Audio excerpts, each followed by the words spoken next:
નમસ્કાર મિત્રો, આપ સૌનું સ્વાગત છે ગુજરાત પોઈન્ટ પર। મિત્રો, ગુજરાતના હવામાનમાં ફરી એકવાર મોટો પલટો આવવાની શક્યતા છે। રાજ્યના જાણીતા હવામાન નિષ્ણાત અંબાલાલ પટેલે માવઠાને લઈને મોટી આગાહી કરી છે। તેમના જણાવ્યા અનુસાર રાજ્ય પર ફરી એકવાર કમોસમી વરસાદ એટલે કે માવઠાનું સંકટ તોળાઈ રહ્યું છે। આવતા આજે અને આવતીકાલે રાજ્યના અનેક વિસ્તારોમાં વાતાવરણમાં અચાનક ફેરફાર આવી શકે છે। વાદળછાયું વાતાવરણ રહેશે અને કેટલાક વિસ્તારોમાં હળવા વરસાદી ઝાપટા પડવાની પણ શક્યતા વ્યક્ત કરવામાં આવી છે। અંબાલાલ પટેલના જણાવ્યા અનુસાર આ હવામાન ફેરફારનું મુખ્ય કારણ સક્રિય થયેલું વેસ્ટર્ન ડિસ્ટર્બન્સ છે। ઉત્તર ભારત તરફથી આવતું આ પશ્ચિમી વિક્ષેપ ગુજરાતના વાતાવરણને અસર કરી રહ્યો છે, જેના કારણે રાજ્યમાં ભેજ વધ્યો છે અને વાદળોની ગાઢતા જોવા મળી રહી છે।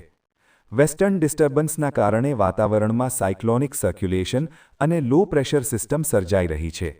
આ પરિસ્થિતિના કારણે અચાનક માવઠું પડવાની સંભાવના ઊભી થઈ છે।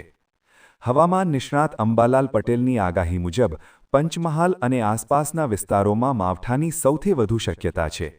અહીં હળવા વરસાદી ઝાપટા પડી શકે છે। આ સાથે જ ઉત્તર ગુજરાત અને સૌરાષ્ટ્રના અનેક ભાગોમાં વાદળછાયું વાતાવરણ રહેવાની શક્યતા વ્યક્ત કરવામાં આવી છે। ભારે વરસાદ નહીં, પરંતુ હળવું માવઠું પણ ખેતી માટે ખૂબ નુકસાનકારક સાબિત થઈ શકે છે, કારણ કે આ સમયે રાજ્યમાં રવિ પાક તૈયાર થવાના અંતિમ તબક્કામાં છે। ખાસ કરીને જીરું, ઘઉં, રાયડો અને ચણા જેવા પાક ખેતરમાં ઊભા છે।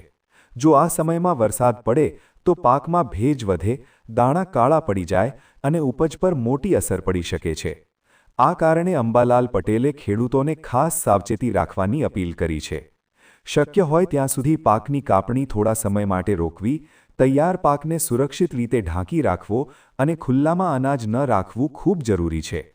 મિત્રો, એક તરફ માવઠાનું સંકટ છે તો બીજી તરફ રાજ્યમાં ઠંડી પણ ફરી એકવાર જોર પકડવા જઈ રહી છે। ઉત્તર ભારતના પહાડી વિસ્તારોમાં થયેલી હિમવર્ષાની સીધી અસર હવે ગુજરાતના તાપમાન પર જોવા મળશે।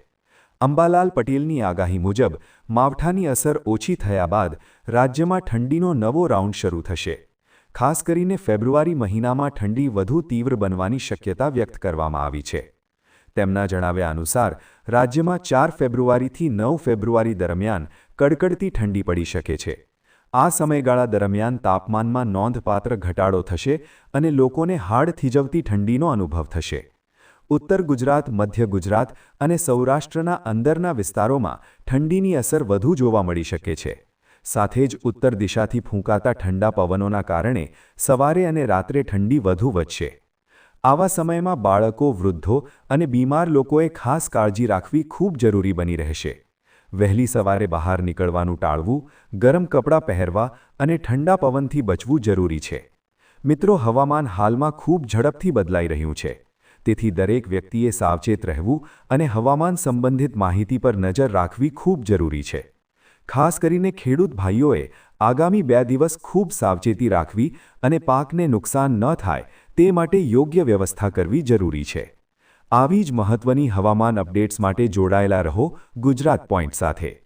અમારા આ વિડીયોને લાઇક અને શેર કરજો, સાથે અમારી ચેનલ ગુજરાત પોઈન્ટને સબસ્ક્રાઇબ કરી લેજો। ધન્યવાદ ગુજરાત।